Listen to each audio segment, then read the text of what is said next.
We're already seeing new investors coming in, new lenders, new capital. We're going to see that continue to grow. Why? These companies are more profitable. Revenues was never a problem. The revenues were growing every single year, whether it was a single dispensary or state or nationally. The revenues were great. Net income was very low due to 280E. 280E is gone. So guess what? These companies are wildly profitable. What happens when companies are wildly profitable, whether it's AI or cannabis? Investors flood in. You're going to see that happen. You're going to see companies already prepping to uplist on these stock exchanges. Hello, everybody, and welcome to News Roundup, May 2026. I'm just going to jump in, start, as always, posting stories here. You can read these on your own time. There's a lot of news about rescheduling. We'll have some new stuff, but the big news is this end of June hearing. So by mid-July, we're going to know a lot more about recreational cannabis. And I'm going to post in here a YouTube of the Vicente law firm did a really good update on rescheduling. You can watch that in YouTube. And I'm just going to start hitting some stories. We're going to see so many kind of side, or I'm trying to think what's the word I'm thinking of, other effects out of this big rescheduling news. One of which, non-cannabis states, it's going to help them push quicker into cannabis, as again, still, as always, 8 out of 10 Americans want this, including people like Indiana, where it's illegal. And this shows you Indiana residents are spending $2 billion, even though it's illegal in their state. Same is going on in Texas, even much higher numbers. And so your states need to get their act together. It's going to be a voter issue. Midterms are coming up. So we're going to see this as well. We've already, over the last 10 years, seen amazing medical studies from all over the globe. This is only going to go through the roof. The research now being done that's going to be federally funded, universities, colleges, even pharma. We're going to see over the next 10 years just endless amount of uses for cannabis on the medical front. And that's coming whether you like it or not. Your doctors are going to be prescribing it. They're already doing it now for many ailments, and they will continue. This is one on Texas. So this relates to the hemp ban.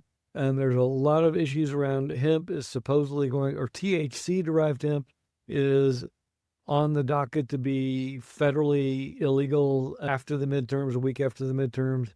There's a lot of movement going on, both at state level, like in Texas, but also at the national level. So I don't think we're going to know fully until we get closer, and even after the election, what's going to happen.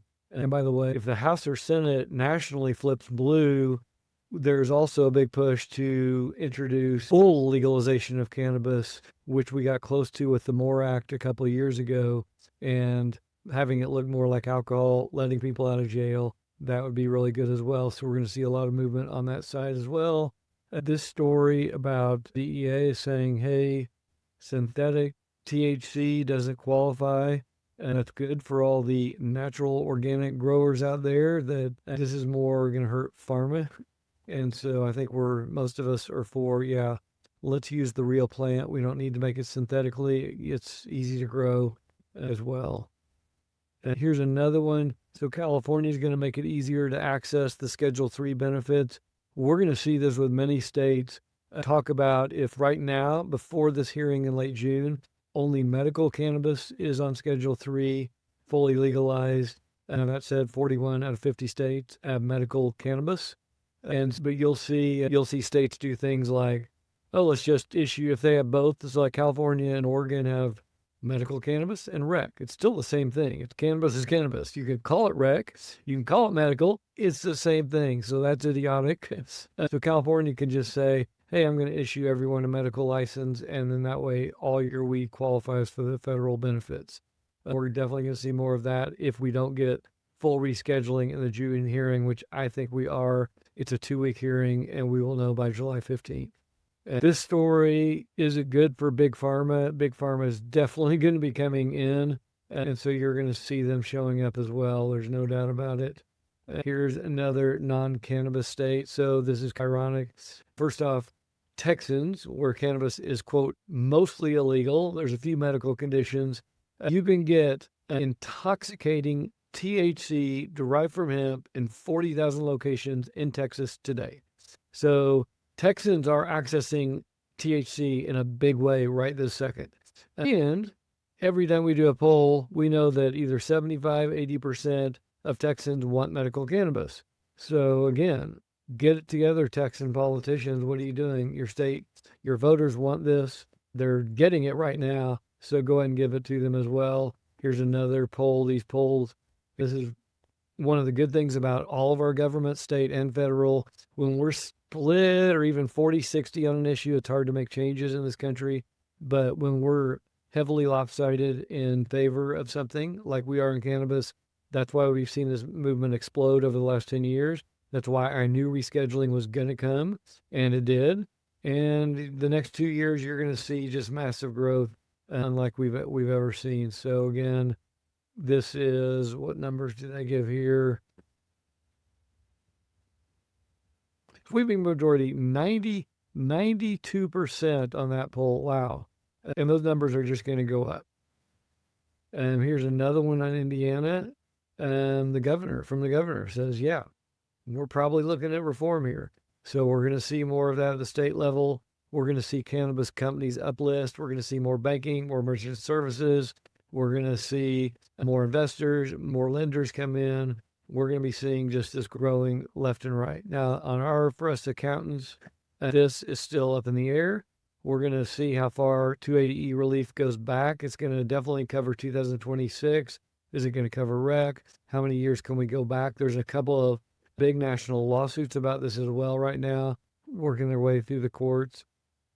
It's a very interesting issue because if you say the cannabis is a plant and THC is a chemical, and the cannabis plant today, whether I plant something in my backyard or you have one in your backyard, it's the same plant that was here 500 years ago and the same chemical. It hadn't changed.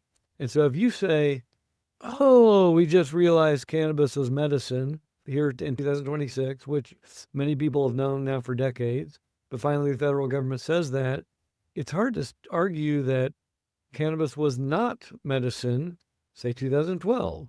And if I paid tax based on that incorrect issue, I think we're going to see more lawsuits on that. And this is actually an article about DOPE CFO that was posted by CFO Magazine. They actually even posted another one about my daily routine last week. But CFO, that's the biggest kind of CFO publication in the U.S.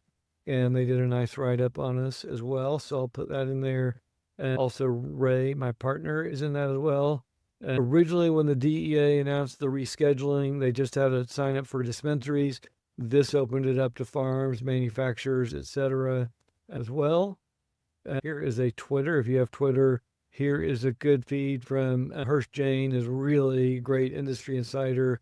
He's a great guy to follow on Twitter. He's been on our podcast. And so he's posting about Georgia's the 41st state. Idaho could be the 42nd state coming on medically in November. He said South Carolina's arguably in play this year. Also, Indiana, North Carolina, Wisconsin are in play in 2027.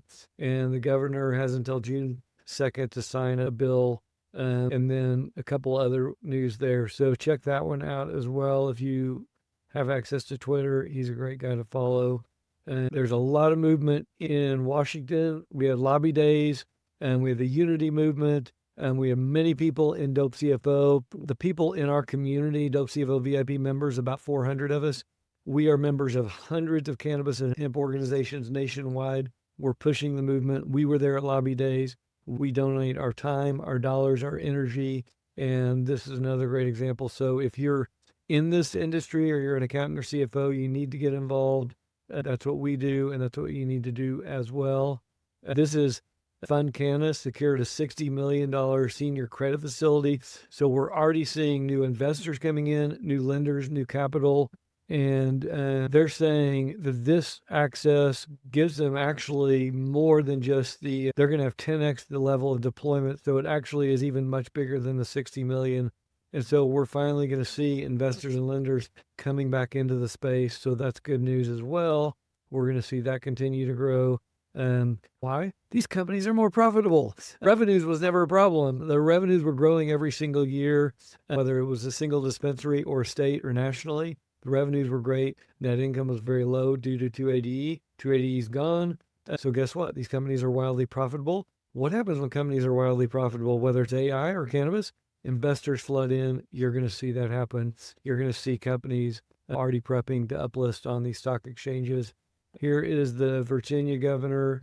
Boo to you. I don't know who you are other than you're a real disappointment. This was a campaign issue. She said she was going to vote and approve the cannabis bill. It had been held up by the Republican governor who she replaced, and she basically lied and vetoed the bill. Really lame. One person holding up an entire state. Virginians are getting access to THC. Through hemp-derived THC, they can drive to D.C. or wherever. They can get it. You're being an idiot. I hope you lose the next election. That's all I've got to say.